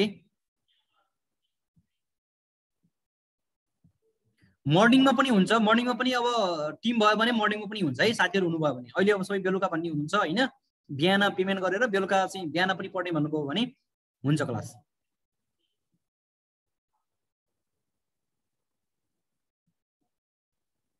भोलि म तपाईलाई इस्यु गरिदिन्छु भन्नुभएको छ। ओके, इस्यु गरेर चाहिँ भोलि क्लास हुनुभन्दा अगाडि चाहिँ पेमेन्ट गर्नु होला। हामी क्लासमा जोड्छौं, भोलिदेखि सुरु हुन्छ है नयाँ क्लास। प्र्याक्टिकल क्लासको कति फी हो भन्नुभएको छ। प्र्याक्टिकलै भनेर हुन्न, यही थ्योरी सँगै आउने प्र्याक्टिकल हुन्छ, यही फी सँग हो है।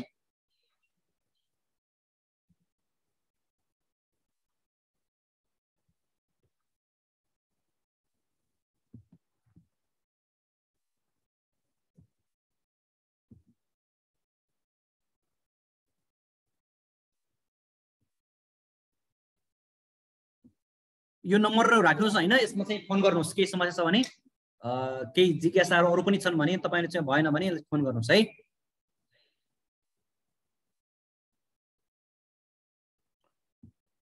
तपाईहरुलाई मैले भन्ने मात्रै के हो भने तपाईहरु 4000 भन्ने कुरा ठुलो होइन है। पढ्ने कुरामा हामीले कम्प्रोमाइज गर्ने कुरा भएन, तपाईहरुले चाहिँ लिने कुरामा चाहिँ कम्प्रोमाइज गर्ने कुरा भएन। क्लियर कुरा है। तपाई यदि चाहिँ भित्रैदेखि पढ्न इन्ट्रेस्टेड हुनुहुन्छ, लोकसेवामा चाहिँ जसरी पनि नाम निकाल्ने भन्ने सोच लिएर आउनु भएको छ भने हामी तपाईलाई चाहिँ पर्सनली पनि गाइड गर्छौं, त्यसकारणले यस कुरामा चाहिँ ढुक्क रहनु होला है। ओके, भोलि फोन गर्छु भन्नुभएको छ। ओके, पेमेन्ट गरिसकेपछि मलाई फोन गर्नु होला।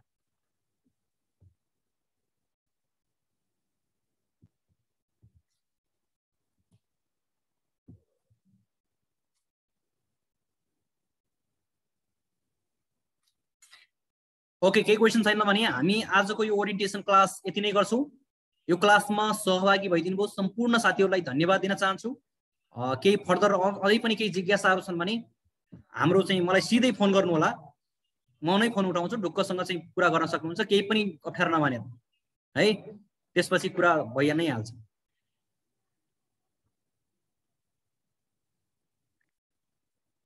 तपाईको जे कुराहरू छन् सबै चाहिँ पर्सनली फोन गरेर भन्न सक्नुहुन्छ है। Thank you to all.